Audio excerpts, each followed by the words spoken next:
ಸರಿ, ಹಂಗಾದ್ರೆ ನೀನ್ ಬರಲ್ವಾ ಸಿನಿಮಾಗೆ? ನೀವು ಆಕ್ಟ್ ಮಾಡಿರೋ ಸಿನಿಮಾ ನನಗೂ ನೋಡ್ಬೇಕು ಅಂತ ಆಸೆ ಅಲ್ವಾ? ನನ್ಗೆ ಹುಷಾರಿಲ್ಲ ರೀ. ನೀವು ಇವತ್ತು ಹೋಗಿದ್ ಬನ್ನಿ, ನಾಳೆ ನಾಡ್ದು ಹೋಗೋಣ.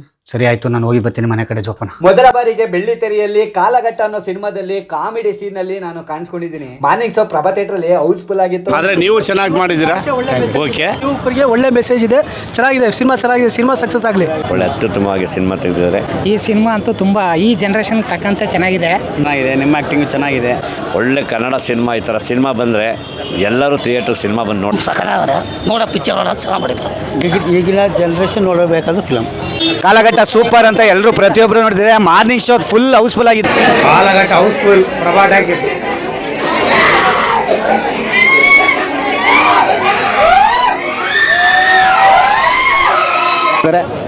ಫಿಲಮ್ ಕಾಲಘಟ್ಟ ಫಿಲಮ್ ಚೆನ್ನಾಗಿದೆ, ಸೂಪರ್ ಆಗಿದೆ. ಎಲ್ಲ ಬಂದು ನೋಡಿ, ಇಲ್ಲಿ ಕರ್ನಾಟಕ ಜನ ನೋಡಬೇಕಿದ್ದು. ಇದು MA% ವಿಷಯ ಇದು ತಾಯಿ ಪಾಠ ಚೆನ್ನಾಗಿದೆ, ಒಳ್ಳೆ ಸ್ಟೋರಿ ಚೆನ್ನಾಗಿದೆ, ಒಳ್ಳೆ ಖುಷಿ ನಮ್ಗೆ ನೋಡೋಕ್ಕೆ. ನಮ್ದು ಹೇಳೋಣ, ಇದು ನಮ್ದು ಹೇಳೋಣ. ಇದು ಕಾಮಿಡಿ ಪಾಠ ಚೆನ್ನಾಗಿ ಮಾಡೋರ ರವಿ ಅವರು, ಒಳ್ಳೆ ಸೂಪರ್ ಆಗಿದೆ ಕಾಮಿಡಿ ಪಾಠ. ಥ್ಯಾಂಕ್ ಯು ಅಣ್ಣ, ಥ್ಯಾಂಕ್ ಯು. ಅದರಲ್ಲೂ ಡೈರೆಕ್ಷನ್ ಮಾಡಿದಾರಲ್ಲ ಅವ್ರಿಗಂತೂ ಹ್ಯಾಟ್ಸ್ ಆಫ್. ಹಾಗೇನೆ ನಾಳೆ ಯಾರು ಮಿಸ್ ಮಾಡ್ದೇನೆ ಕಾಲಘಟ್ಟನ ಎಲ್ಲರೂ ಬಂದು ನೋಡಿ. ನೀವು ಖಂಡಿತ ಒಂದು ಒಳ್ಳೆ ಮೆಸೇಜ್ನ ಕಾಲಘಟ್ಟದಲ್ಲಿ ನೀವು ಗ್ಯಾರಂಟಿ ನೋಡ್ತೀರಾ. ಹಾಗೇನೆ ಒಳ್ಳೆ ಮನೋರಂಜನೆ ಕೂಡ ಇದೆ. ಯಾರು ಮಿಸ್ ಮಾಡ್ಕೋಬೇಡಿ. ಕಾಲಘಟ್ಟಗೆ